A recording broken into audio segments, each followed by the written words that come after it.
ഷാരോണിന്റെ അച്ഛൻ ജയരാജ്, അമ്മ പ്രിയ എന്നിവരാണ് നമുക്കൊപ്പം ചേരുന്നത്. വിധി വന്നിരിക്കുകയാണ്, തൃപ്തരാണോ? പ്രതിയിൽ തൃപ്തരാണ്. പക്ഷെ ഒരു പാവപ്പഴ പറ്റിയിട്ടുണ്ട്. ഈ ഗ്രീഷ്മയുടെ അമ്മ അവരെയും കൂടെ ശിക്ഷിച്ച ഞങ്ങൾക്ക് തൃപ്തരാകുമായിരുന്നു. ഗ്രീഷ്മയുടെ അമ്മ പൂർണ്ണമായി ഇതിൽ കുറ്റം ചെയ്തവളാണ്. നേരത്തെ അവളെ മകളെ രക്ഷിക്കാൻ വേണ്ടിയിട്ട് പല കളിയും കളിച്ചവളാണ്. അതിൻ്റെ ഒരു വിഷമം ഉണ്ട്, മാനസികമായി തകർച്ചയുണ്ട് ഞങ്ങൾക്ക്. ഗ്രീഷ്മയും അമ്മാവനും കുറ്റക്കാരാണ്. അമ്മയെ വെറുതെ വിട്ടിരിക്കുകയാണ് കോടതി. അമ്മയ്ക്ക് എന്താ പറയാനുള്ളത്? അവൾ അമ്മയെയും ശിക്ഷിക്കണമായിരുന്നു. വെറുതെ വിട്ടതിൽ വിഷമമുണ്ട്. മൂന്നുപേരും കൂടെ ചേർന്നാണ് എൻ്റെ പൊന്നിന് കൊന്നുകളഞ്ഞത്. അവൾ അമ്മയ്ക്ക് ശിക്ഷ കൊടുക്കണമായിരുന്നു. അവക്ക് പരമാവധി ശിക്ഷ തന്നെ കൊടുക്കണമെന്നാണ് ഞങ്ങളുടെ ആവശ്യം. അമ്മയെ വെറുതെ വിട്ടതിൽ വിഷമമുണ്ട്.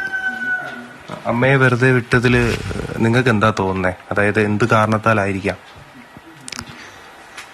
അതറിയില്ല. ഇനിയിപ്പോ അടുത്ത് മുന്നോട്ടുള്ള തുടർ നടപടികൾ എന്തൊക്കെയാണ്? അടുത്ത നാളത്തെ കേസിന്റെ വിധി വരട്ടെ. അല്ല, ഈ കേസിനെ കുറിച്ച് ഈ ഗ്രീഷ്മയുടെ അമ്മയെ എങ്ങനെയാണ് സംഭവിച്ചതെന്ന് ഞങ്ങൾക്ക് അറിയില്ല. അത് ഞങ്ങൾ വ്യക്തമായി തിരക്കിയിട്ട് ഹൈക്കോടതി പോകും, മുകളിലോട്ട് പോകും. എങ്ങനെ നാളെ ഇനിയിപ്പം ശിക്ഷ എന്താണെന്ന് നാളെ അറിയാം. നാളെ കാര്യം അറിയണം. ഇവക്ക് ഗ്രീഷ്മയുടെ അമ്മയ്ക്ക് എന്താണ് സംഭവിച്ചതെന്ന് കോടതിയിൽ നിന്ന് പേപ്പർ നമുക്ക് അറിഞ്ഞാലേ ഞങ്ങൾ അതിന്റെ കാര്യങ്ങൾ ചെയ്ത് മുന്നോട്ട് പോകും. ഞാൻ 2 വർഷം കൊണ്ടേ പറഞ്ഞിട്ടുള്ള ഒരു കാര്യമാണ്. ഒരമ്മയും ഒരു മകൾക്ക് വേണ്ടി ഇങ്ങനെ ഒരു പയ്യനെ കൊല്ലാൻ വേണ്ടി കൂട്ടു നിൽക്കില്ല. ഒരു ലോകത്ത് ഒരു സ്ത്രീകളും മക്കളുടെ കാമുകനെ കൊല്ലാൻ വേണ്ടിയിട്ട് അമ്മ കൂട്ടു നിൽക്കില്ല. അത് വ്യക്തമായി നിന്നിട്ടുണ്ട് ഗ്രീഷ്മയുടെ അമ്മ. മകന്റെ മരണത്തിന് കാരണക്കാരായതിൽ അമ്മയും ഉണ്ടെന്ന് നിങ്ങൾ വിശ്വസിക്കുന്നുണ്ട്. അമ്മയെ വെറുതെ വിട്ടതിൽ നിങ്ങൾക്ക് എന്താ പറയാനുള്ളത്? ഒരമ്മയും മക്കൾക്ക് കൂട്ടു നിൽക്കില്ല. ഇങ്ങനെ കൊല്ലാനും ഒന്നിനും തെറ്റുനിന്ന് മാറ്റിയെടുക്കാനായിട്ട് മക്കൾ ശ്രമിക്കുള്ളൂ. ഈ അമ്മ കൂട്ടുന്നു. അതുകൊണ്ട് അമ്മയ്ക്കും ശിക്ഷ കൊടുക്കണമെന്ന് തന്നെ എന്റെ അതായത് അമ്മയെ വെറുതെ വിട്ടതിൽ നിങ്ങൾക്ക് തൃപ്തരല്ല, വിഷമമുണ്ട്. ഇനിയിപ്പോ നാളെ കോടതിയിൽ നിന്ന് ശിക്ഷ എന്താണെന്ന് അറിയാൻ പറ്റും. അതിനുശേഷം ശിക്ഷയ്ക്ക് വേണ്ടി കാത്തിരിക്കണം.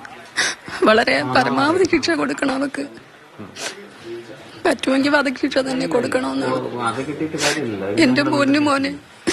എനിക്കിനി കാണാനും പറ്റൂല, സംസാരിക്കാനും പറ്റൂല. അവന്റെ അമ്മ എന്നുള്ള വിളിയും എനിക്ക് കേൾക്കാൻ പറ്റൂല. അതും ആ സ്ത്രീയെ അനുഭവിക്കണം. അത് വേദന എന്തെന്ന്. അതുകൊണ്ട് വധശിക്ഷ കൊടുക്കണം. പരമാവധി ശിക്ഷ അവർക്ക് കിട്ടണം എന്നുള്ളതാണ് അമ്മയും അച്ഛനും പറയുന്നത്.